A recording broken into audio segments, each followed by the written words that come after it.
दोस्तों, आज की इस गौतम बुद्ध की कहानी से आपको बहुत कुछ सीखने को मिलने वाला है। इसलिए इस वीडियो को अंत तक आप ज़रूर देखिएगा और अगर आपने अब तक इस चैनल को सब्सक्राइब नहीं किया है तो जल्दी से आप इस चैनल को सब्सक्राइब कर लीजिए। एक बार गौतम बुद्ध अपने भिक्षुओं के साथ एक वृक्ष के नीचे बैठ विश्राम कर रहे थे। उस वृक्ष की छांव में बुद्ध अपने भिक्षुओं की जिज्ञासा दूर कर रहे थे। बुद्ध के सभी भिक्षु एक एक करके उनसे प्रश्न पूछ रहे थे और गौतम बुद्ध उनके प्रश्नों के उत्तर दे रहे थे।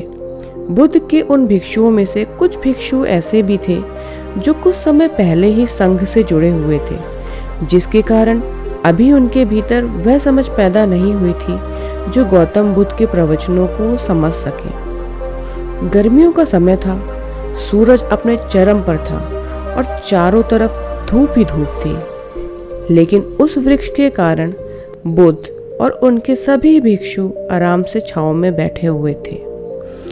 इतने में ही गौतम बुद्ध के एक भिक्षु की नज़र एक बूढ़े व्यक्ति पर पड़ती है जो उस वृक्ष के पास से ही गुजर रहा था।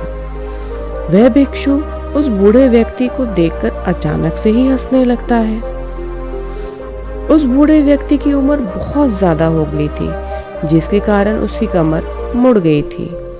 उस बूढ़े व्यक्ति के हाथ में एक डंडा था, जिसका सहारा लेकर वो बूढ़ा व्यक्ति अपनी मंजिल तक पहुंचने का प्रयास कर रहा था।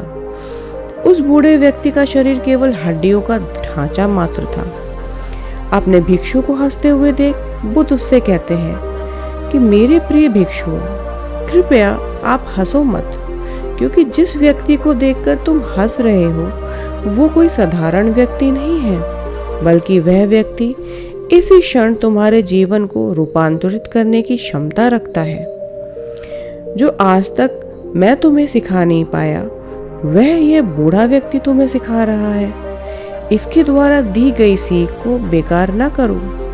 बुद्ध की ये बात सुनकर वह भिक्षु बुद्ध से कहता है कि मुझे क्षमा करें बुद्ध, पर मुझे ये समझ नहीं आ रहा कि जो एक बूढ़ा व्यक्ति खुद अपने शरीर और अपनी बीमारियों से लाचार है, वो मुझे क्या सिखा सकता है। फिर बुद्ध उस भिक्षु से कहते हैं कि ये बूढ़ा व्यक्ति तुम्हें तुम्हारा भविष्य दिखा रहा है। जिस बुढ़ापे को और लाचारी को तुम देखकर अभी हंस रहे हो, वो बुढ़ापा और लाचारी तुम्हारे जीवन में भी आने वाली है। वह बूढ़ा व्यक्ति तुमसे कह रहा है कि अभी समय है, इस स्वस्थ शरीर का अच्छे कर्म करने के लिए उपयोग करो। अगर तुम्हारा यह स्वस्थ शरीर तुम्हारे हाथ से निकल गया तो फिर से वापस नहीं आएगा, और अभी तुम्हारा ये शरीर सही से काम कर रहा है, जैसे कि तुम्हारे हाथ, पैर, आँख, कान और ये सभी चीज़ें सही से काम कर रही हैं। क्या ये छोटी बात है? और क्या तुम इसे मामूली सी बात समझ रहे हो? ये घटना कोई साधारण घटना नहीं थी जो अभी तुम्हारे साथ घटी, और ये घटना तुम्हारे जीवन को बदलने की क्षमता रखती है। ठीक इसी तरह की घटना ने मेरा जीवन बदला था, और इस तरह की घटना के कारण ही मैं आज बुद्ध हूँ। फिर वह भिक्षु बुद्ध से कहता है कि क्षमा करे बुद्ध, परंतु मेरे मन में यह विचार नहीं आया कि मैं उस बूढ़े व्यक्ति से कुछ सीख सकता हूँ। उसे देखकर केवल मुझे हंसी आ गई। बुद्ध कहते हैं ऐसा इसलिए हुआ क्योंकि तुम्हें अपने भीतर कहीं ना कहीं लगता है कि जिस स्थिति में आज वो बूढ़ा व्यक्ति है, उस स्थिति में तुम कभी नहीं आओगे। जिस बुढ़ापे का और लाचारी का सामना आज वो बूढ़ा व्यक्ति कर रहा है, तुम्हें लगता है कि उसका सामना तुम कभी नहीं करोगे, इसलिए तुम उस बूढ़े व्यक्ति को देखकर हंस पाए। तुमने सच्चाई को नज़रअंदाज किया।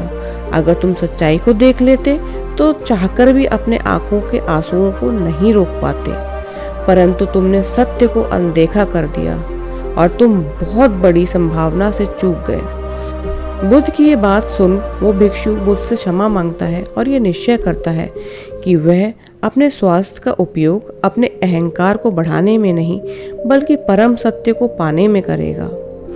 दोस्तों, जो लोग इस कहानी को सुन रहे हैं, हो सकता है कि आपकी भी बड़ी बड़ी समस्या हो सकता है कि आप परेशानियों में हो, लेकिन फिर भी एक बात को हमेशा ध्यान में रखना कि जब तक आपका स्वास्थ्य ठीक है तब तक आप किसी भी बड़ी से बड़ी समस्या से बाहर आ सकते हैं। इसलिए बुद्ध ने कहा है कि हमारा स्वास्थ्य हमारा सबसे बड़ा उपहार है जो हमें इस सृष्टि से मिला हुआ है, इसलिए इसका उपयोग सही से करें।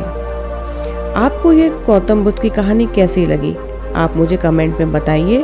और अगर आपको ये कहानी अच्छी लगी है तो इस वीडियो को लाइक करिए, शेयर करिए और नए हैं तो इस चैनल को सब्सक्राइब करिए। तो ऐसे ही कुछ कहानी और कुछ तथ्यों के साथ मैं आपसे मिलती हूँ अपने अगले वीडियो में। तब तक के लिए नमस्कार।